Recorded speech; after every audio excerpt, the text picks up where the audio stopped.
Our parents essentially have done this whole teenager thing before. I don't know if that's information to you, but all of your parents have been teenagers before.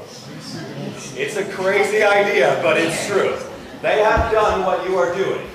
Maybe not in this building with these people, because that would be weird. But they have done this whole teenager thing before. And so, they are doing the exact same things that Team 1 was doing, aren't they? Yeah, they're giving you advice. They're cheering you on. Because they're on your team. Would you agree that your parents are on your team? Yeah, your parents are on your team, and they want to support you. They want to give you advice, because that's our natural tendency. As you saw, I didn't say you're going to be the parent and you're going to be the child. So go ahead and do what you would do. But our natural tendency when we have teammates is to want them to do the best that we can. And so that's what your parents are doing. I mean, think about it. What are your favorite sports to watch on TV? Just shout them out. Favorite sports to watch on TV? Football, soccer, hockey, Formula 1. All right, so whatever it is, you're watching this sport on TV. They're on your team. You're watching your team play. How many of you have ever talked to your television before when your team was playing? And you're like, what are you? Oh, come on! Pass the ball, he's right there! Come on, you guys, you got this, you got this. Can they hear you? No, they can't hear you, but we do it anyway. We do this! Because that's our natural tendency when we have teammates. We want them to do well. So your parents play the role of someone on the sideline. Now, they could be spectators, just watching, just like you and your TV. Yeah, you can do this. They also, how many of you would say that your parents sometimes more play the role of the coach, trying to tell you what to do or how to do it versus the spectator just watching you? They do. The reason that they do that is because that's what they've been doing forever. That's been their role. For the first 10, 12 years of your life, they did what a coach does. They would tell you to do something. Think about it. Think about it when you learn to walk, right? You're there. You're on the floor. And they're like, all right, we got to figure out this whole walking thing. And they're a coach. And they're telling you, they're like, okay, they're not telling you because you can't speak yet, but they're at least helping you by showing you and giving you their hand, just like a coach. And you as that baby, you're like, yeah! Help me! I can't do it by myself! Oh! So you willingly accept their help. In the first 10, 12 years, you're riding a bike. It's not like you're like, get out of here, Dad! I got this! You're like, please, help me out! Don't let go! Please don't let go! You want them to be there. You want them to coach you. So that's the role that they take on. They're the coach. And they do a pretty good job of it. Take the next 20 seconds. Let's go 40 seconds. 20 seconds each. With someone near you, and just share a positive memory that you have with your parents from when you were younger. Take a moment to think about it right now. Thinking. Some people are talking, thinking out loud. 20 seconds each with someone near you, a pleasant memory you have with your parents from your childhood. Go.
conversation.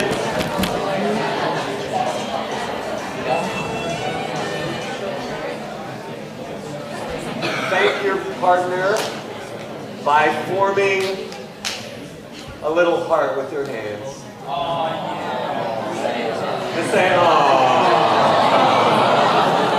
I know, that was weird.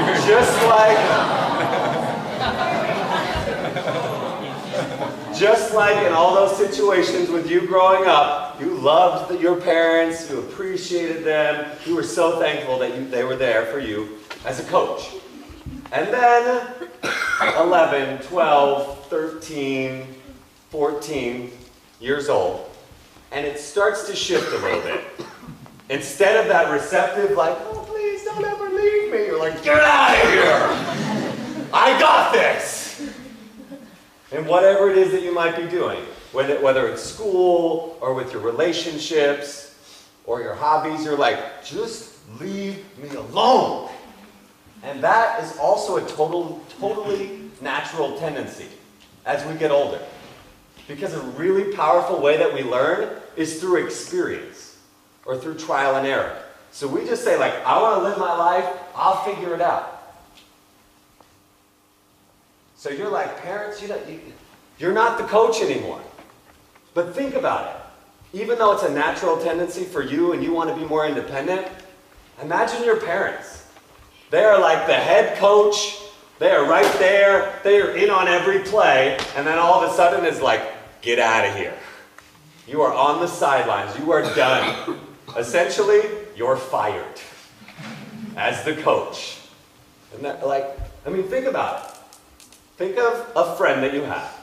Someone that you connect really well with. Someone that's important to you.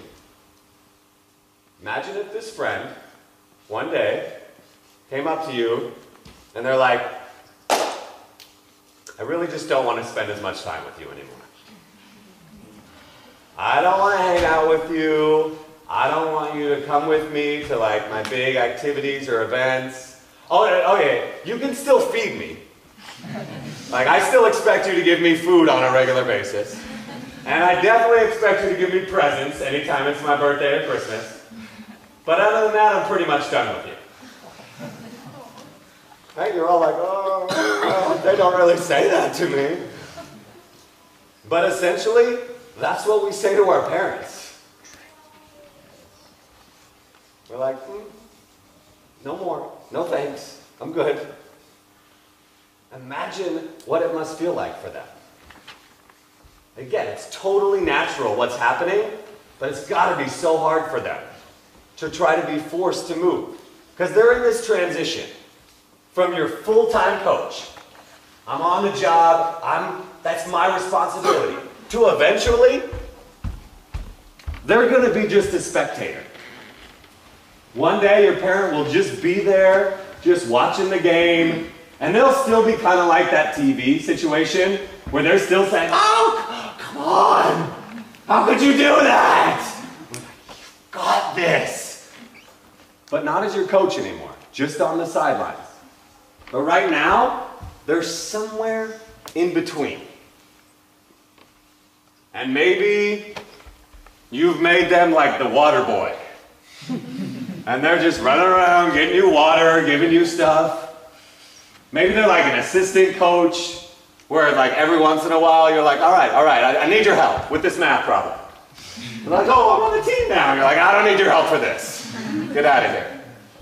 But right now, they're somewhere in the transition from that full-time coach to being a spectator.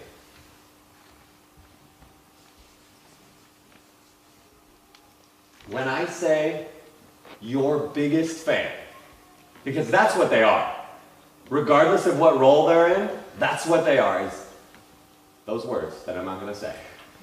Not for a moment, at least. But that's what they are. So when I say those words, you're going to spread yourselves out around the room and get into a partnership.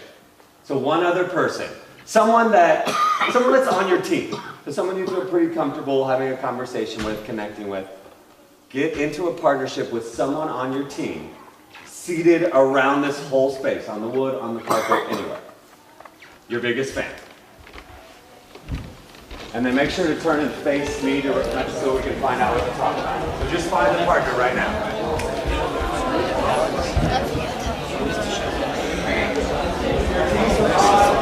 Find someone else.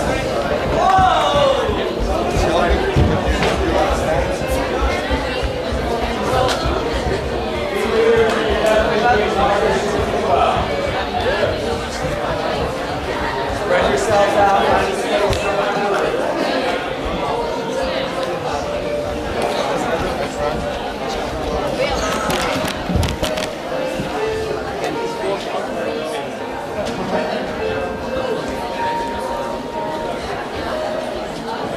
Take 10 more seconds to find a partnership and be seated on the floor.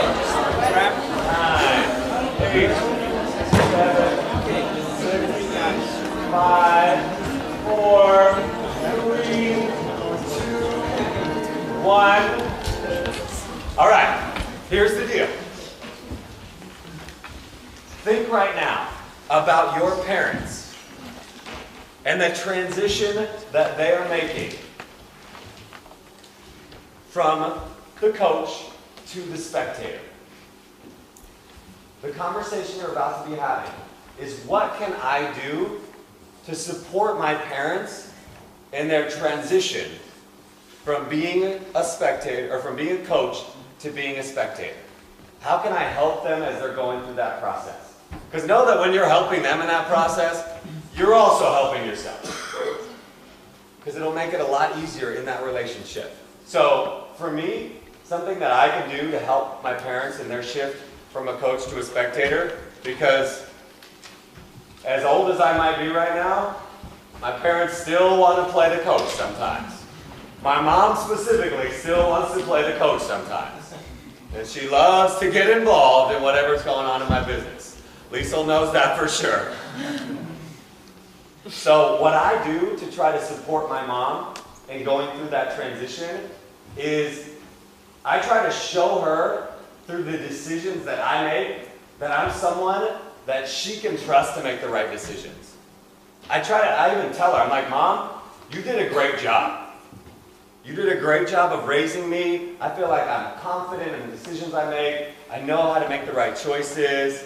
I thank you for how great you did in raising me so that I can start making these decisions on my own.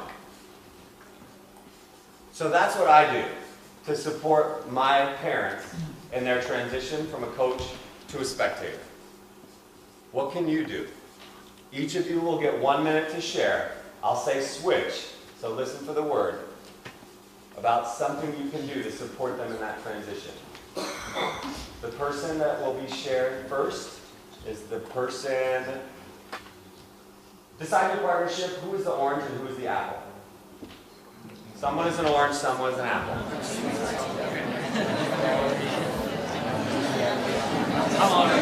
Apples, raise your hand. Apples, raise your hand. Point to the orange and say, Orange, you glad you get to go first? Begin to share.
quickly thank your partner, appreciate your partner again, recognizing what a great share they had, and turn to your face in this direction.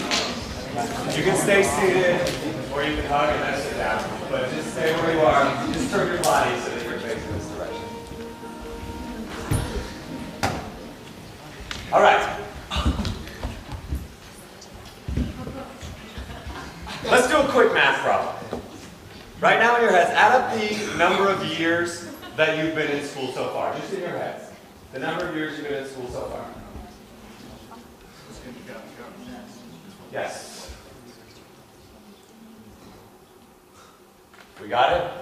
Yeah, thumbs up? Okay. Now, add on to that however many years it's going to take before you finish high school, gymnasium, whatever that's called in your country. College? Not college. We'll get to that. Just start with high school, gymnasium. So add on 2 or 3 or 1 year to the total. Okay, then keep that total. So just do the high school? Yeah. Yes. Now, think about whatever career you want to have. It doesn't have to be, we're not deciding right now, this will be my career. Just maybe a career that you might like to have.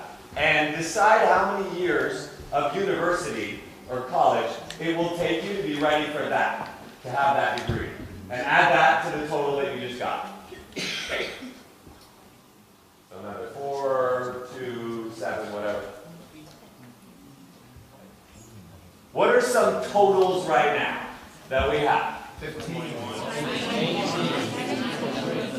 Okay, we got like 15, 17, 18, 21, 11, whatever it might be. That is a long time, right? That is a lot of years of education. And granted, this is really important stuff. What you're going to do in your career, the job you're going to have, really important stuff. But think for a moment about how many years of education your parents got in order to be a parent. What is the answer to that question? 0. 0. 0. That depends if you have an older sibling. Okay, they might have some on-the-job training. They didn't get any education, but they got some on-the-job training maybe. This could possibly be the most important role you ever have in your life. Right now you're thinking to yourself, I ain't having any kids. Slow down now. And I'm not saying that you're, please don't in the next 9 months or anything. But one day you will, potentially. And it is going to be the most important job you ever have. And yet, you get 0 years of education to prepare you for it. So some of you might be thinking to yourselves, when you interact with your parents, like, whatever, they're just doing their job. As a parent, that's what they do. They nag me, they give me a hard time, they tell me what to do, they make me clean their room, or my room, or the toilet, or do my homework. They're just making me do, they're just doing their job. But the fact is that your parents are just figuring it out as they go along. They're trying the best that they can. They're trying a strategy. And if it doesn't work, they're trying something else. Odds are, they probably called your grandma and grandpa, and they were like, what do I do? I don't understand. There's liquid coming out of all these different body parts. I don't know what to do. Or they read this book. They're like, why is my child crazy? Because they don't know. And they're trying to figure it out. And they're probably making mistakes. And they're doing the best that they can. As your biggest fan.